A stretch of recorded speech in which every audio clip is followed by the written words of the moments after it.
세상의 모든 뉴스를 탐구합니다. 김준일의 뉴스 탐구생활. 네, 화제가 되는 이슈를 깊이 있게 파헤쳐보는 뉴스 탐구생활. 세상 모든 것이 궁금한 남자 김준일 뉴스톱 대표 나와 계십니다. 안녕하십니까? 예, 안녕하세요. 뭐 그렇게 궁금한 게 많아요. 그러게요. 네. 참. 이런 거 궁금해하면 안 돼요. 그리고 삼성 이런 거 네. 위험해져. 다쳐. 반재벌주의자입니까? 삼성을 궁금해하면 안 되다니. 예. 네, 친재벌로. 예. 오늘은 어떤 뉴스? 예, 이재용 사면 논란과 이건희 상속 시나리오. 나는 이게 저는 같이 붙어 있는 게 왜 이걸 같이 붙이는지 모르겠어요. 우리 언론이. 이건희 상속은 돌아가셨으니까 예. 상속 받는 건 당연한 거. 그거하고 사면하고 무슨 상관이지? 상관이 없죠. 원칙적으로는 상관이 없는데 예. 같이 나오니까. 그러니까 뭐가 그 숨은 속내까지 한번 제가 말씀을 드리겠습니다. 그 돌아가는 상황에 속내까지 좀 예. 이야기를 좀 해주세요. 일단 들어간 지 제가 보기엔 몇 달 안 됐는데 사면 이야기가 나오는데 몇 달 됐습니까 지금 들어간 지? 들어가 있는 분은 지금 죽을 것 같을 겁니다. 그래요? 예. 2017년 2월에 구속이 됐어요. 예. 그래서 2018년 2월 항소심에서 집행유예 받고 풀려났습니다. 풀려났죠. 근데 올해 1월에 다시 들어갔어요. 꼭 올해 1월에 다시 들어갔죠. 그래서 그러면 2년 6개월 형이 확정이 됐거든요. 예. 그러니까 30개월이에요. 예. 그런데 앞에서 1년 살았잖아요. 살았죠. 그리고 지금 한 4개월 살았잖아요. 예, 지금 4개월 살았죠. 그러니까 한 절반 좀 못 미치게 살았다. 전체 형량에. 예. 그 정도 보면 되고 내년 7월? 내년 7월에 만기인가요? 예. 내년 7월이 예. 만기 출소를 하는데 예. 아마도 가석방 기간이 11월부터인가일 거예요. 그렇죠? 네. 그래서 70%를 채워야 됩니다. 70%를 채워야 되니까 그래서 올 가을쯤으로 기억하고 있는데 그때 신청을 하면 무리 없이 받아줄 것이다. 라는 게 김기식 소장님의 예, 분석이었습니다. 예. 이 분석을 한 게 기억이 납니다. 예. 뭐 유력한 시나리오 중에 하나죠. 그렇죠. 예. 예. 근데 사면을 지금이라도 빨리 해줘라라는 게 이제 종교계가 나섰는데 대한불교 조계종에 의해서 유교의 중앙기관인 성균관에서도 사면을 건의했습니다. 이게 한두 군데가 아니에요. 지금 어제 일단 경제 5단체가 공식적으로 청와대에 건의를 했고요. 경제 5단체. 그리고 지금 불교 조계종 25개 그 주지스님들 이름까지 쫙 나왔습니다. 그래서 국가 경제를 위해서 사면해야 된다. 중소기업 중앙회도 포함되어 있죠. 지금 다 경제 5단체에서. 경제 5단체 포함되어 있고 그리고 그렇죠. 지역에 있는 경제단체들도 뭐 광주 전남, 대구 그렇죠. 경북 뭐 이런 데서 지금 연일 지금 사면을 요구하고 거기에 다 있고. 공단이 있거든요. 그리고 그렇죠. 삼성전자가 아주 맞아요. 주요한 기업이고 그러니까. 그리고 또 이제 뭐 성균관은 아니다시피 성균관대가 삼성 거니까. 아 그렇구나. 예. 그렇구나. 자회사군요. 뭐 어떻게 보면. 어찌됐든 깊이 반성하고 있으니 국가 경제를 위해서 사면해줘야 된다라는 게 연일 지금 나오고 있어서 어질어질합니다. 저는 이걸 보면서. 왜 사면해줘야 된다는 겁니까? 사면의 이유는 크게 두 가지죠. 하나는 백신을 구해올 수 있다. 이재용이. 뭐 그거는 이미 지나간 거 아니에요? 뭐 어찌됐든 그래서 이제 최근에 언론에서 이제 보도가 나왔죠. 지난해 화이자하고 백신 계약을 하는데 이재용 회장이 역할을 했다. 화이자의 사회이사가 어도비 회장인데 화이자랑 잘 이렇게 뭐 협상에 좀 지지부진할 때 어도비 회장을 통해서 사회이사가 사회이사가 그래서 사회이사 큰 힘은 없는데 대한민국의 기업의 사회이사를 생각해 보시면은 정말로 이게 별로 큰 힘 없는데 이재용 부회장이 역할을 한 것인지는 모르겠으나 동아일보가 크게 보도를 했어요. 그렇게 보도를 하면서 뭔가 이재용 부회장이 한 것 같은 느낌적인 느낌을 많이 줬죠. 그러면서 방역 당국에서는 무슨 역할을 했는지 다음 날 잘 모르겠다 이렇게 공식적으로 이제 발표를 하기도 했습니다. 아니 감옥에 들어가 있는 동안에 백신 계약을 했잖아요. 그럼 이재용 없이도 백신 계약 한다 이렇게 되는 거 아니에요? 그러니까 뭐 그런 기사도 나와야 되는 거 아니에요? 그러니까 정확하게는 이재용 부회장이 뭐 아예 없는 거를 지금 지어낸 건 아니고 한국이 이제 뭔가 백신을 계약하려고 할 때 여러 가지 루트를 통해서 했고 이재용 부회장이 제가 어도비 회장 아니까 화이자 쪽에 한번 연락해 보겠습니다 했던 것까지 지어내진 않았겠죠. 근데 그게 정말 결정적이었냐. 이게 만약에 맞다라면은 국가 지금 시스템에 있는 이런 분들은 다 무능한 거예요. 그렇죠. 이재용 부회장한테만 기대가지고 지금 했다라는 거잖아요. 그러니까 저는 뭐 일정 정도 요만큼 기여를 했을 가능성은 있지만은 과대 포장됐다. 그래서 연일 보수 언론과 경제지에서 지금 이거를 쓰는 이유는 뭐 삼성 광고 때문이 아닐까요? 정말하게 얘기를 하면. 예.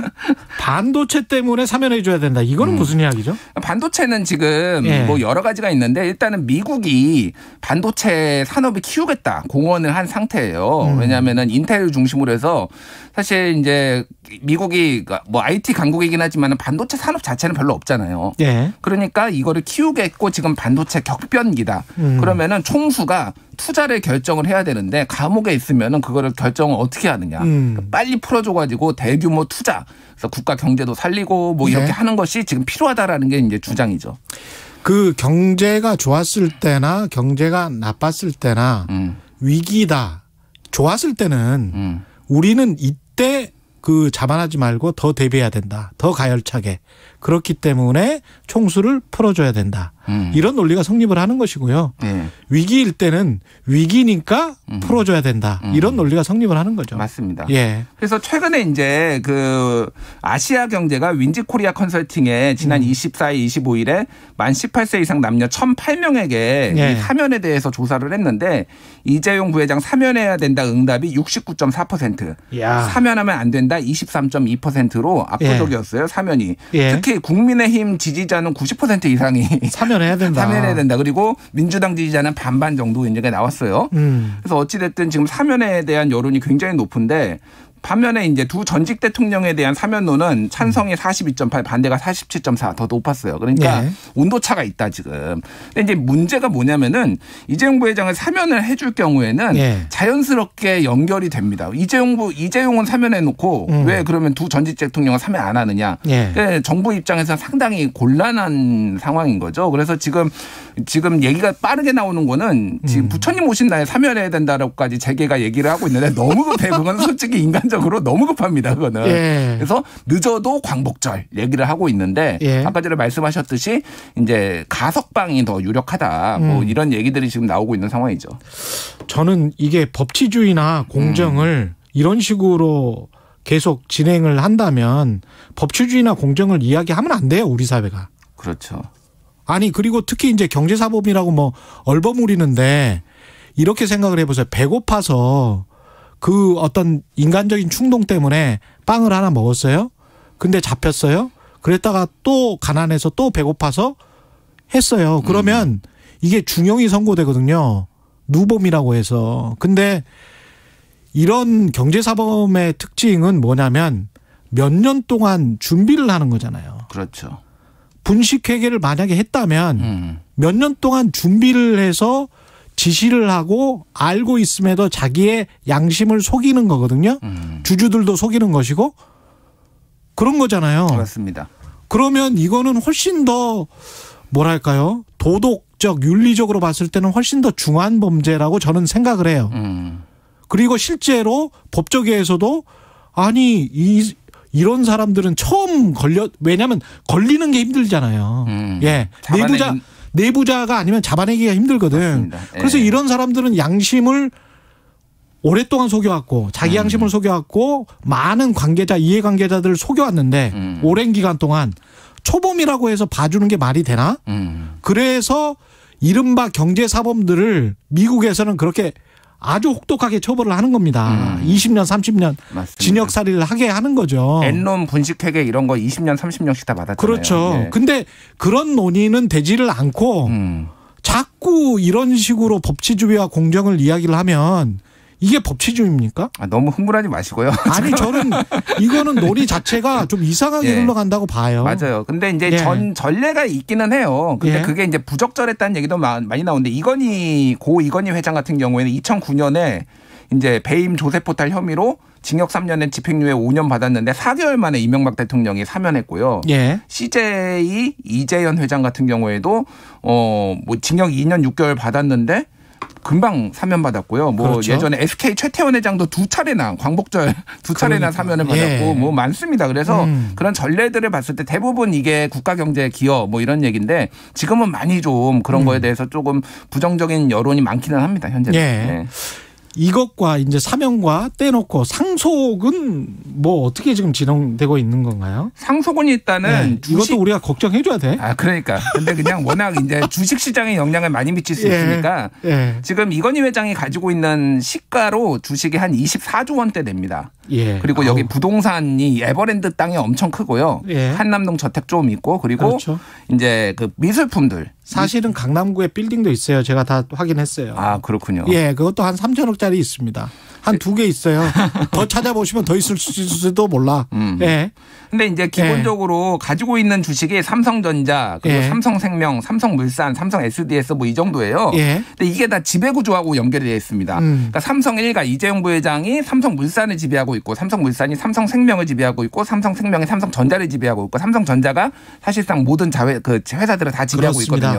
그래서 지금 시나리오가 여러 개가 나오는데 하나는 균등분배. 그러니까 균등분배. 뭐 9분의 3을 홍라이 여상 그리고 9분의 2씩을 3남매가 나눠 갖는 게 이제 균등분배인데 법적으로 그렇게 돼 있는 법적으로 거죠. 유언이 없을 경우에.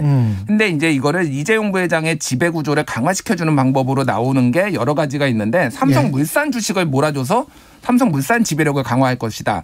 아니면 삼성생명 주식은 거의 없거든요. 삼성전자 주식도 거의 없으니까 삼성생명 주식을 줄 것이다. 삼성전자 주식을 줄 것이다. 아니면은 삼성물산 자체가 이 주식을 받는 방법도 있습니다. 그러면 상속세가 절감이 돼요. 상당히 한 3조 원 정도. 그렇죠. 그러니까 그 절감이 되는 방식으로 해서 상속세를 줄일 것이다. 이런 시나리오까지 다 나오고 있는데 오늘 발표를 한다고 합니다. 근데 얼마를 누가 받는지에 대해서는 발표를 안 할 수도 있어요. 그거는 뭐 근데 주식이 지배 그 주주가 바뀌는 거에 따라서 추정을 할 수가 있겠죠. 만약에 그러면은. 세금만 꼼꼼히 내주셨으면 좋겠습니다. 그동안에 탈법한 부분들이 굉장히 많기 때문에 삼성일가 같은 경우는 미술품 가지고 사회화하는 이런 이야기도 좀 합니까? 미술품 지금 뭐 2조 원에서 3조 원인데 13,000점을 가지고 있다고 하는데 이거 같은 경우에는 지금 기증을 하면은 상속세를 좀 면할 수가 있어가지고 대부분 기증을 하려고 합니다. 그래서 워낙 유명한 미술품이 많아요. 우리가. 그래서 무슨 눈물도 있죠. 눈물도 있고요. 그래서 이거는 이제 국립현대미술관, 뭐 국립중앙박물관 이런 데 쪽에 지금 이건희 컬렉션을 따로 만들겠다 이런 식으로 지금 접촉을 하고 있다라고 합니다. 어쨌든 돈을 덜 내야 되니까. 그리고 이제 남은 상속세가 12조에서 13조 정도 생각이 되는데 매년 2조 원씩 5년간 분할 납부하는 방안을 지금 검토하고 있는데 그거는 은행에서 대출을 받아서 주식담보대출 그리고 일부 주식은 팔아서. 근데 만약에 주식을 팔면 상당히 영향을 미칠 겁니다. 왜냐하면 삼성생명 주식을 만약 판다 그러면은 주가에 상당히 영향을 미칠 거예요. 그런 부분까지 지금 얘기가 나오고 있죠. 주식담보대출을 받아서 하고 그다음에 일부는 이제 배당을 많이 받기 때문에 지난해 거의 한 2조 원 가량 받았죠. 맞습니다. 이건희 일가가 한 2조 원 가량 받았기 때문에 그거를 그대로 이제 주식을 본인들이 소유를 하고 그 정도의 배당 앞으로 배당 성향은 계속 높아질 것 같기 때문에 2조 원 정도 계속 받게 된다고 한다면 뭐 1년에 2조 원씩 납부하시고 그러면 제가 대신 계산을 해드리면 5년 납부로 한다고 하더라도 10조 원 정도 되고요. 제가 찾은 그 부동산만 하더라도 한 2조 원 정도 되기 때문에 사실은 한 수조 원 정도 될 겁니다. 그러면 일부 처분하시고 그러면 언론 여러분들이 전혀 걱정하실 필요가 없어요. 그리고 주식 담보대출 받고요. 그러면 삼성전자의 주식을 팔지 않고도 맞습니다. 경영권이 충분히 유지가 됩니다. 그 언론은 경영권을 걱정하는 게 아니라 광고를 걱정하고 있죠. 지금 삼성 광고를. 근데 왜 그 기사에는 계속 경영권 걱정을 하니까 제가 그 걱정을 지금 덜어드리려고 충분히 삼성 경영권 보장이 되기 때문에 그 걱정은 제발 하지 마세요. 계산은 이미 다 끝났어요. 내부에서도 끝났을 것이라고 보고 있습니다. 알겠습니다. 청취자 조은님, 삼성을 위해서 이재용을 구속한 거 아니었나요? 이런 말씀을 하셨는데 그 총수가 들어가서 최태원 전 회장도 입증을 했지만 관련 주식 주가가 오히려 올랐잖아요. 대부분 뛰었습니다. 대부분. 이게 그렇죠. 묘한 건데 그래서 오너 리스크가 이게 있는 건 맞느냐. 왜 구속되면 다 주가가 뛰지? 그렇죠. 투명성이 개선됐다. 오히려 외국에서는 그렇게 보는 거예요. 그러니까 투자자들은. 그렇죠. 그리고 이 정도의 글로벌 기업들이면 정부하고 똑같아요. 뭐 어떤 누군가가 유고시에 시스템으로 돌아가는 거거든요. 조직이라는 게.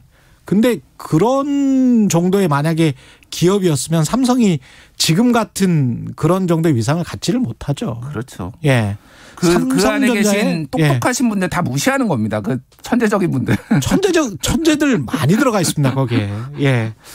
그분들 무시하면 안 됩니다. 예. 오늘 말씀 감사하고요. 지금까지 김준일 뉴스톱 대표였습니다. 고맙습니다. 감사합니다. KBS 1라디오 최경영의 최강시사 듣고 계신 지금 시각은 8시 45분입니다.